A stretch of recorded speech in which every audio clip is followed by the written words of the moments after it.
여러분, 미국의 증시 와르르 무너졌다. 오늘 실제로 와르르 무너졌습니다. 이거 한번 보세요.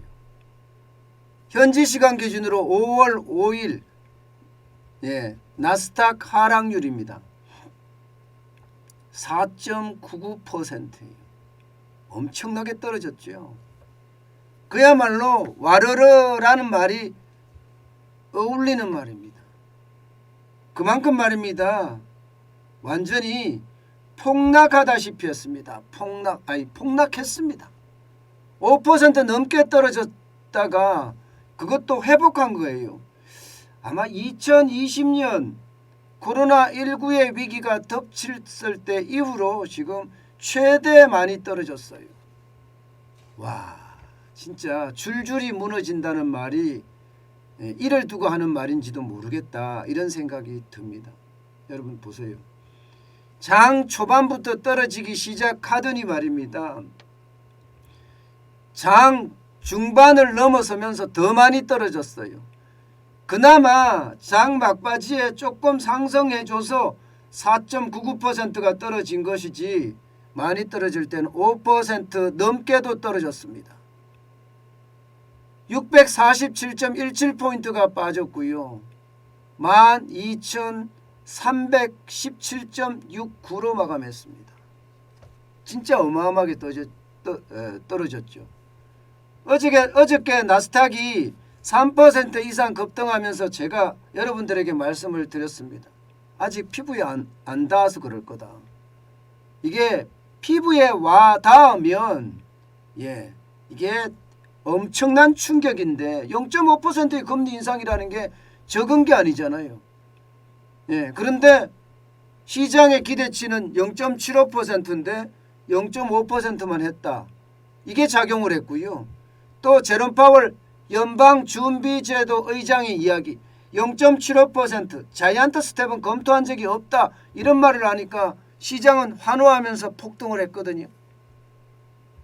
저는 이 폭등이 결국 내가 이자를 내야 되는 그 결과, 0.5%가 늘어났으니까 미국의 기준금리가 1%고 대출금리는 그보다 훨씬 많은 5%, 6% 내야 되는 게 현실이 될 텐데, 저 현실이 도대체 어디 갔는지 모르겠다, 제가 어저께 그렇게 말씀을 드렸습니다.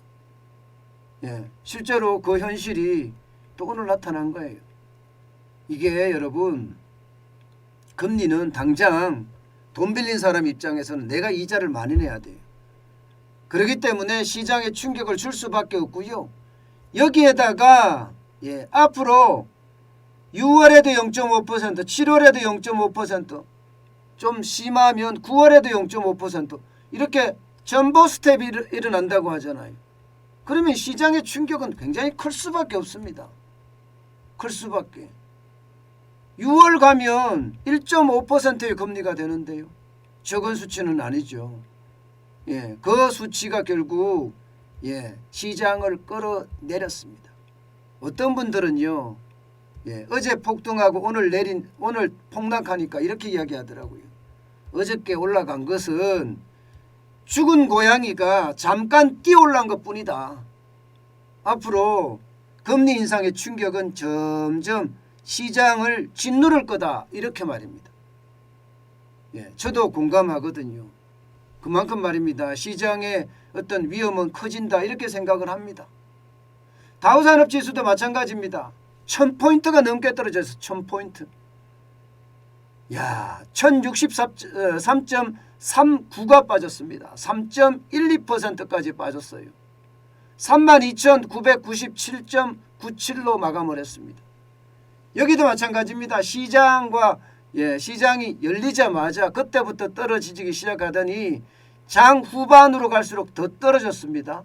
그리고 장 막바지에 그나마 올려줘서 이게 3.12%가 떨어진 것이지, 실제로는요, 자칫 잘못하면 4% 넘게까지도 폭락할 뻔 봤습니다.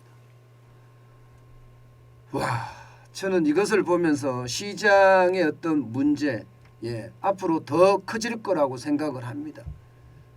우리 원우77님이 그렇게 말씀하시네요. 긴축 경제가 무섭긴 하구만요. 그럼요. 엄청나게 무서워질 수밖에 없을 겁니다. 아마. 예. 앞으로도 저는 그렇게 생각합니다. 실제 말입니다. 다우가 3.12%가 떨어지고 나스닥이 4.99%가 떨어진 데는요. 뭐 당연히 지표로 나타났던 것은요. 여러분 이거예요. 미국 10년물 국채금리가 급등을 했거든요.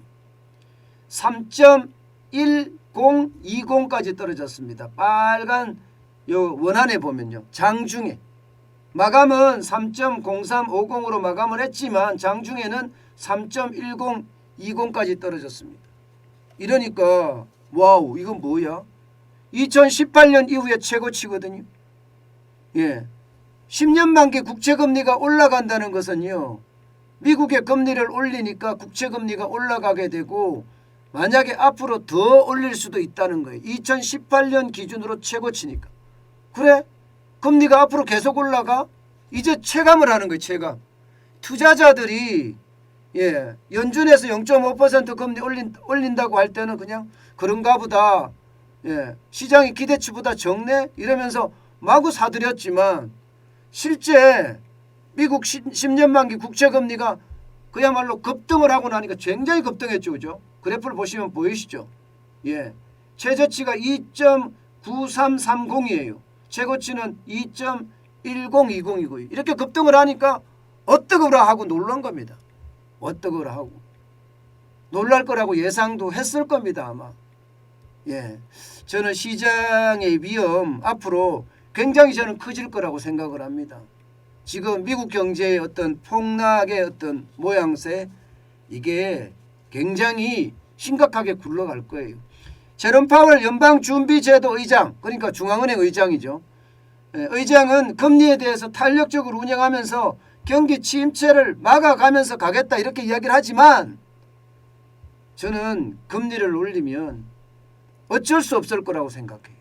금리를 올리면 경기 침체는 불을 보듯 뻔하다고 생각합니다. 여러분 2008년의 금융위기가 어떻게 왔는지 우리가 잘 생각해 볼 필요가 있습니다. 2008년의 금융위기가 사실상 말입니다.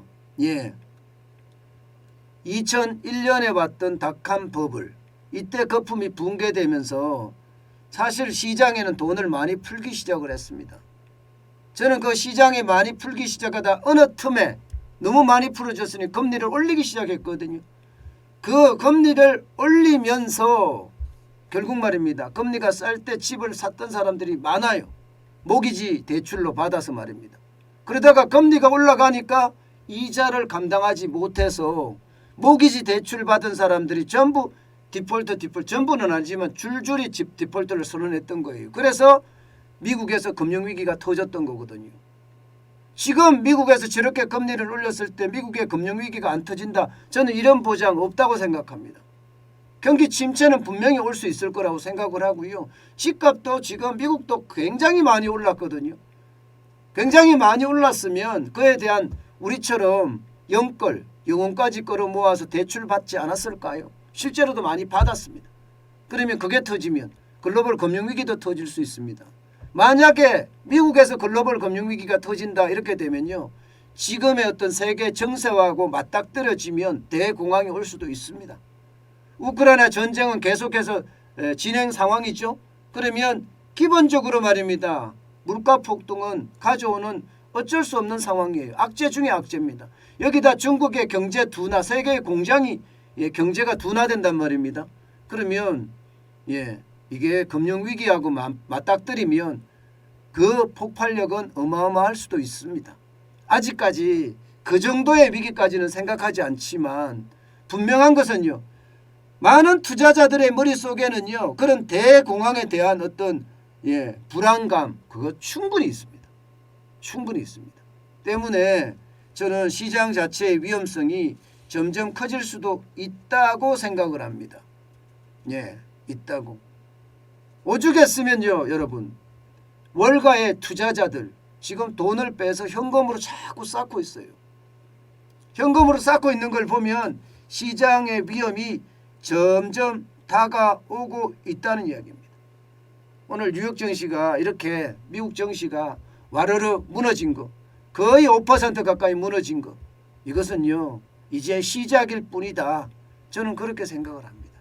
지금 시작일 뿐이다. 이렇게 되면 우리는 어떻게 될까요? 우리는 저는 이제 제일 걱정이 우리죠. 예, 당장 말입니다. 미국은 이제 빅 스텝을 계속 가든가 아니면 전보 스텝을 간다고 이야기하는데, 그러면 우리도 따라서 금리를 올릴 수밖에 없거든요. 우리도. 게다가 오늘 미국 시장이 와르르 무너졌어요.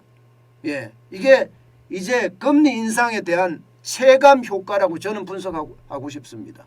그러면 우리 시장은요. 저는 우리 시장은 외국인들이 안 그래도 이탈하고 있는데 긴축발작 두렵게 터질 거 가능성 크다. 엄청난 긴축발작이 일어날 가능성이 크다. 저는 이렇게 봅니다. 오늘 당장은 아닐 수도 있습니다. 그렇지만 점점 가면 갈수록 말입니다. 미국의 어떤 금리 인상이 연쇄적으로 일어났을 때 우리는 그것을 막아야 되거든요. 그걸 막으려고 그러면 금리 인상을 할 수밖에 없고, 금리 인상을 하게 되면 경기 침체가 어쩔 수 없는 상황이 돼요. 어쩔 수 없는 상황. 금리가 너무 올라가니까. 그러면 우리 쪽에서도 말입니다. 특히 자영업자들의 디폴트, 채무 불이행이라고 하죠. 파산 충분히 일어날 수 있습니다. 전 그래서 미국의 금리 인상이 우리 안 그래도 자영업자들이 조금 지금 매출이 회복되는 과정인데 이게 터질까 진짜 두렵고요. 더 심각한 것은요. 그곳에다가 지금 수출이 마이너스잖아요. 외국인들까지 빠져나가면 어떻게 돼요? 외국인들이 안 그래도 지금 많이 빠져나가고 있습니다. 5월 4일 기준으로 5월 달에도 503억 원을 이미 팔았습니다. 4월 때는 잠정치로 보면 6조 2,524억 원이나 팔았단 말입니다. 2020년, 2021년 계속 팔아왔는데 지금 1월부터 4월까지도 계속 팔았고 5월 달에 계속 판다. 6월 달에 판다. 이러면 시장의 두려움은 점점 저는 커질 수밖에 없다고 봅니다. 여러분, 시장은요 지금 문재인 정부가 이야기하는 것처럼 경제 잘 이끌어온 게 아니에요. 지뢰밭 투성이거든요. 터지는 것은요 저는 시간 문제다 이런 생각까지 듭니다. 터지는 것은요. 그만큼 말입니다. 지금 세계적인 상황이 좋지 않다는 거, 또 미국의 상황도 진짜 좋지 않다는 거, 이것은요 사실입니다.